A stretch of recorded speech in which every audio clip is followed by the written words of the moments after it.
Film के बारे में तो मैं सबको बताना चाहता हूँ, श्रीनाथ जी के ऊपर ये फ़िल्म है, पूरी कृष्ण की कहानी है। और कृष्ण में भी उनका जो स्वरूप जो श्रीनाथ जी का है वो है पूरी कहानी।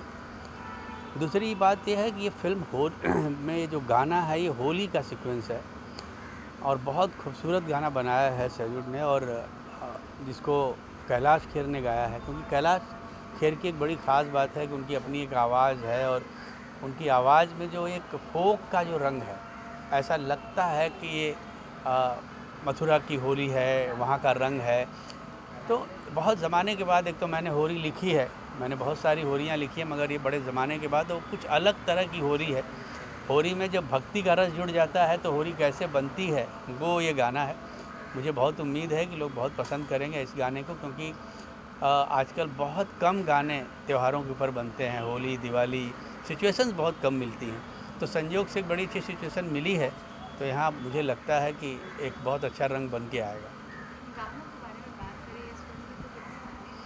5 गाने हैं इस फिल्म में, और कहीं ना कहीं कहानी कृष्ण के ऊपर है तो गानों में मगर रोमांस भी है, विरह भी है, जुदाई भी है, सब कुछ है। मतलब एक प्रॉपर एल्बम में जितने रंग होने चाहिए गानों के, सारे रंग इसमें हैं।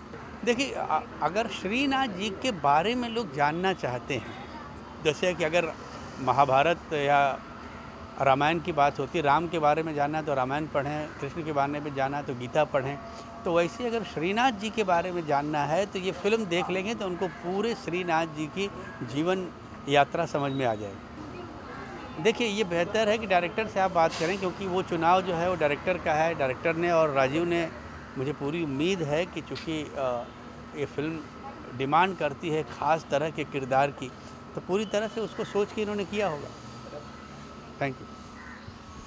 जी, मैं इस फिल्म को लिख रहा हूँ, और जैसा कि है कि ये सब एक रियल हमारी जो चीज़ें हमारे पिछली धार्मिक किताबों में हैं और जिस तरह का कृष्ण का जीवन है उसमें जो बातें बताएंगी, हम भी उन्हीं बातों में कहानी के चाहे डायलॉग हो या सीन हो या उसके गीत हों, उसी आधार पे इस पे काम हो रहा है, क्योंकि ये पूरी तरह से धार्मिक कार्य है और धार्मिक किताबों में, उन ग्रंथों में जिस तरह से इसका वर्णन है उसी तरह से हम लोग इस पे काम कर रहे हैं।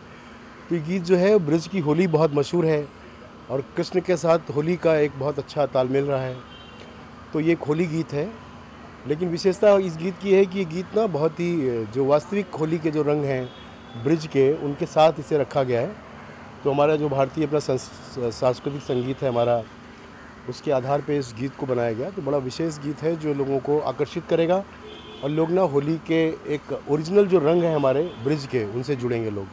देखिए, इसमें तो ये है ना कि फ़िल्म ये पूरी तरह से कमर्शियल फ़िल्म नहीं है। ये फ़िल्म, जैसा मैंने बताया, कि एक धार्मिक भावना से सोची गई फ़िल्म है और इससे जुड़े हुए लोग भी हैं जो इस फिल्म को बना रहे हैं, या हमारे जो श्रीनाथ जी के जो वंशज हैं और जो हमारे पीछे हमारे उनकी जिनकी ब्लेसिंग से काम हो रहा है।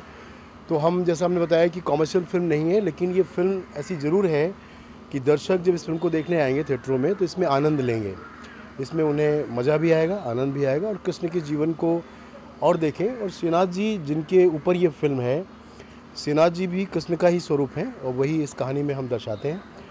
तो कृष्ण का जो चरित्र है वो अपने आप में बहुत ही मनोरंजक, बहुत ही अच्छा चरित्र है। तो उसी में सारे संगीत के और सारे ड्रामे के सब रंग लोगों को देखने को मिलेंगे। तो लोग इन चीज़ों को ना बहुत मन से भी देखेंगे, भाव से भी देखेंगे और आनंद भी लोगों को इस फिल्म में आएगा। इस तरह का काम हम सब लोग मिलकर कर रहे हैं इस फिल्म को लेकर। देखिए, हमारे भारतीय संस्कृति से जुड़े हुए जो भी काम होते हैं फिल्मों के माध्यम से, वो बहुत रेयर हो गए हैं अब, और यदि हुए भी हैं तो अब उनमें मॉडर्नाइजेशन का एक तड़का आ गया है, कंटेम्प्रेरी फॉर्म्स बन गए हैं। तो जो ऑथेंटिक तरीका है, जो पारंपरिक एक उसका वो जो बनाने का एक स्वरूप होता है, वो भी अब कम रह गया। तो ये गाना अपने आप में थोड़ा सा उसकी पुराने दिनों की, पुराने स्टाइल की एक याद दिलाते हुए बना है। ड्यूएट भी है, कोरस भी है, तो पूरा एक समझ लीजिए लगता है जैसे पूरी मंडली एक गा रही है, और उसमें मंडली में भी एक कोई प्रमुख गायक है जो मुख्य लाइनें गा रहा है। तो एक गायकी का भी एक उसमें एक प्रभाव है और गायकी का अंग भी है, जगह भी हैं। आपको गायक को भी खूब खेलने को जगह मिल रही है, कुछ कुछ जगह वेरिएशंस भी मिल रही हैं। तो इस तरह से बहुत मज़ा आया। और होली के गाने, क्योंकि होली अपने आप में खुद ही एक खुशियों का त्यौहार है, अपनेपन का त्यौहार है। तो जैसे ही ऐसे गाने गाने को मिलते हैं तो पहले से ही आत्मा प्रफुल्लित हो जाती है, खुश हो जाती है। ऊपर से कुछ अच्छे शब्द भी लिखे हों, क्योंकि समीर सर बहुत ही हमारे वरिष्ठ हैं, सीनियर हैं और बहुत गुणी हैं। ऐसे गुणवंतों के लिखे हुए गाने गाना मतलब बहुत सब लोगों के लिए परम भाग्य की बात होती है। और मैंने इनका गाना गाया था, या रब्बा दे दे कोई जान भी अगर। तो इनकी लिखावट ऐसी होती है जो एकदम सीधा दिलों पे राज करती है। और ये पुराने और ओल्ड इज़ गोल्ड वाले लोग हैं। अब नया माल आ रहा है वो भी ठीक है, लेकिन फिर भी नए में क्या है, हाइब्रिड हो रहा है ज़्यादा। कोई नहीं, मैं आंसर आप ही को दूंगा, लेकिन फिर भी हाँ बोलिए बोलिए। जहाँ जहाँ मिसिंग हो रहे थे वहीं तो आप लोग लेके आए हैं, ये श्रेय आप ही को जाता है और खुशी की बात है इस तरह से, क्योंकि पृथ्वी वीरों से खाली नहीं हुई है अभी। हमें लगता है कि ये धरती वीरों से खाली हो गई, पराक्रमी अब नहीं रहे, ऐसा नहीं है। आज भी इस देश को देखो, डूबते हुए जहाज को किसने बचाया? आज के नेतृत्व ने बचाया। अब नई सरकारें आ गई, नई व्यवस्थाएं आई हैं, तरीके बदल रहे हैं। अब सब कुछ एकदम से नहीं बदलता, लेकिन बीच बीच में जब ऐसा उदासीन मन होता है, जब आपको ऐसा लगता है कि अब कोई आशा नहीं बची, अचानक परमात्मा स्वयं कोई ना कोई रूप धारण करके और आ जाते हैं और कोई ना कोई डूबता हुआ जहाज निकल जाता है। नहीं, देखिए मैं आपसे बताता हूँ, हमारी परंपराएं जो हैं वो परिवर्तित होती हैं, डूबती नहीं। उनके तरीके बदल जाते हैं, कभी विस्मय नहीं होते, वो बिल्कुल हमेशा समाप्त नहीं होती। और ये खुशी की बात है कि भारत इस सारी संपदा से परिपूरित है और पल्लवित है, हर्षित है, और कोने कोने में वो रोशनी अभी भी है। कोई ना कोई ऐसा धरती पुत्र उगता है जो अचानक उसका पुनरुत्थान करता है, डूबते हुए टूटे हुए खंडहर को फिर से बना लेते हैं।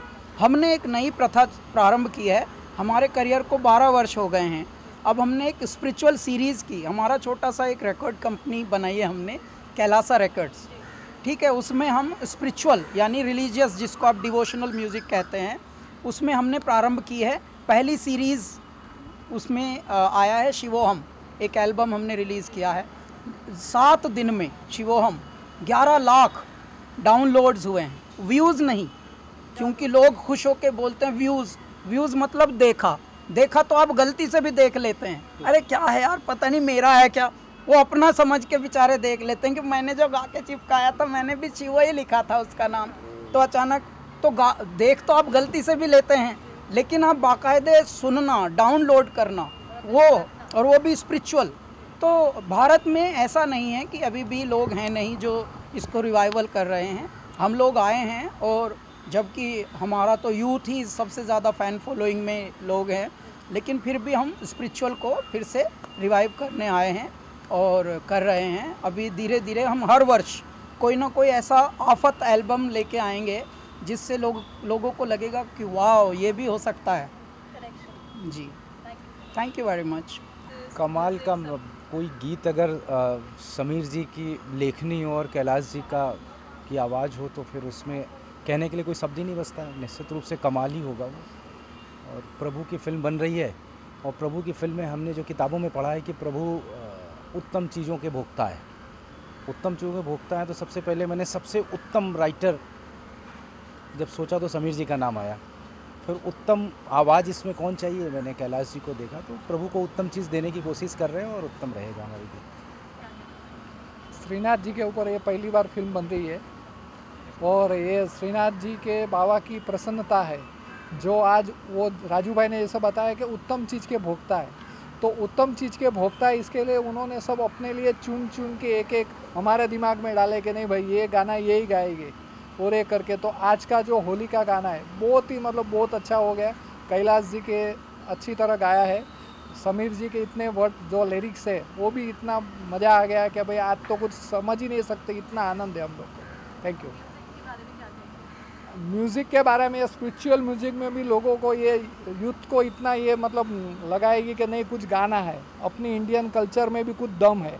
ऐसा नहीं है कि खाली इसमें डीजे में, ये अपना इंडियन कल्चर को ये रिवाइव कर रहा है, ऐसा लग रहा है मेरे को। पर्दे पे देखने का प्लान ये चीज़ अभी नहीं बता सकते क्या प्लान रहेगा, बट ये है कि मैं इतिहास बनाऊंगा पर्दे पे इस सॉन्ग को, और डीजे साहब ने जो म्यूज़िक दिया है, सेजवुड ने जितनी प्यारी म्यूज़िक दी, जितनी अच्छी आवाज़ दी है, और निश्चित रूप से उतना ही अच्छा पिक्चराइजेशन की जिम्मेदारी मैं लेता हूँ और उसको निभाऊंगा। हम लोग सिलेक्शन में बैठे थे, तो हम लोग को फर्स्ट टाइम जब सुना, बोला this is done for our movie, तो हम लोग एक ही बार मतलब जब भी सुनते तभी हम लोग को पता चल जाता है कि ये चलो ये अच्छा लगा है, तो ये इसको ले लिया हम लोग ने। देखिए यूएसपी तो इस गाने की ये है कि ये श्रीनाथ जी के, भगवान कृष्ण जी के लिए गाना है। तो जब भी आप ईश्वर के लिए कोई गाना करते हैं तो आपकी जो भावनाएं हैं वो कई गुना बढ़ जाती हैं। मतलब आप एक नॉर्मल गाना करते हैं, फिल्म का गाना करते हैं, उसमें आपकी कमर्शियल भावनाएं होती हैं, तो यहाँ कमर्शियल भावना नहीं है, ये भक्ति से बनाया हुआ भजन है। और आई एम वेरी मच श्योर कि आप लोग जब इस भजन को सुनेंगे, जब ये होली का गीत रिलीज़ होगा, तो ये यंगस्टर्स को भी उतना ही पसंद आएगा जितना कि आप कहते हैं सीनियर सिटीजन्स या एक आम इंडियन को ये भजन आपको होली की वो याद दिलाएगा जो ट्रेडिशनल होली होती है। उसके साथ हम लोगों ने थोड़ा सा मॉडर्न फ्यूजन किया है, तो ये एक अलग है। और अपने को हमें तो आनंद आ रहा है। मैं अभी भी चूँकि डबिंग करके हम लोग अभी फिनिश किए हैं, तो इतना सुंदर उस माहौल में ही हैं कि आए होली खेलन श्रीनाथ जी, नंदलाल जी, यहाँ पर डालो रंग डालो बोलो सारा रहा। अब भी हम होली के माहौल में ही हैं। देखिए राग पीलू पे आधारित कंपोजिशन है, और जब भी आपकी एक भावना होती है, मेरी ये भावना थी कि कभी भगवान कृष्ण के लिए कुछ ऐसे भजन्स का मौका मिले, और ये राजू जी हमारे जो मित्र हैं उन्होंने हमारी ये हसरत भी पूरी करा दी। और आप लोग जब ये होली सुनेंगे तो आपको इसके बारे में मैं यही कह सकता हूँ कि मैं अपने ज़्यादातर इंटरव्यूज़ में अपने गानों के बारे में बहुत ज़्यादा बता देता हूँ, लेकिन ये अपने आप में इतना अच्छा और इतनी अलग चीज़ है कि जब आप इसको सुनेंगे तो ये जो मैं वर्ड्स बोल रहा हूँ ये आपको बहुत कम लगेंगे। आई एम मोर एक्साइटेड क्योंकि वो एक्साइटमेंट का लेवल इसलिए है कि जब कोई चीज़ बनानी शुरू करते हैं और वो जब एक कहते हैं ना बिल्डिंग बनानी शुरू करते हैं और जब वो अच्छी बनने लगती है तो आपको एक एक्साइटमेंट हो जाता है। तो हम सब लोगों को वो excitement and we all are very happy. एक ही बात कह सकते हैं, जय श्री कृष्णा। मैं भी बहुत एक्साइटेड हूँ क्योंकि कैलाश जी के साथ इसमें डुएट की भूमिका में मैं फ़ीमेल आवाज़ मेरी है, और बहुत ही मेरे लिए बहुत बड़ी अपॉर्चुनिटी है कि कैलाश जी के साथ एक होली का गाना गा रही हूँ। और गाना भी अपने आप में बहुत ही अच्छा है, बहुत ही ट्रेडिशनल फील का सॉन्ग है। तो I am very excited and looking forward to कि ये जल्द से जल्द आए मार्केट में और धूम मचाएगी गाना। एक्चुअली इस गाने का जो कलर है, जैसा मैंने बताया कि ट्रेडिशनल कलर का गाना है। जैसे पहले अभी तक हम लोगों ने जो हमारे जहन में बसा हुआ था रंग बरसे भीगे चुनर वाली, क्योंकि ये ट्रेडिशनल फील का गाना था, तो ठीक उसी तरीके से ये गाना है आए होली खेलन नंदलाल। तो मुझे लगता है कि बस उसी गाने की टक्कर में ये गाना भी बहुत बड़े पैमाने पर इस्टेब्लिश होने वाला है।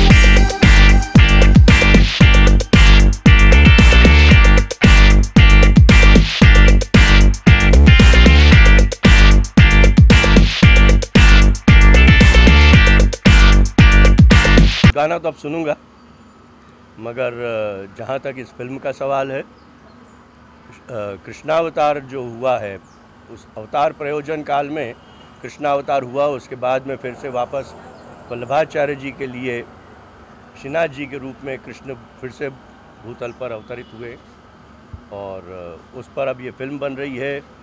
जनक भाई ध्रुव जी बना रहे हैं, राजीव जी डायरेक्ट कर रहे हैं। अब इतनी बढ़िया टीम है, इतने कंसर्न्ड लोग हैं इस फिल्म को बनाने वाले, तो फिर ये तो फिल्म अच्छी बनेगी। मेरी भी सारी शुभकामनाएं, सारे आशीर्वाद हैं।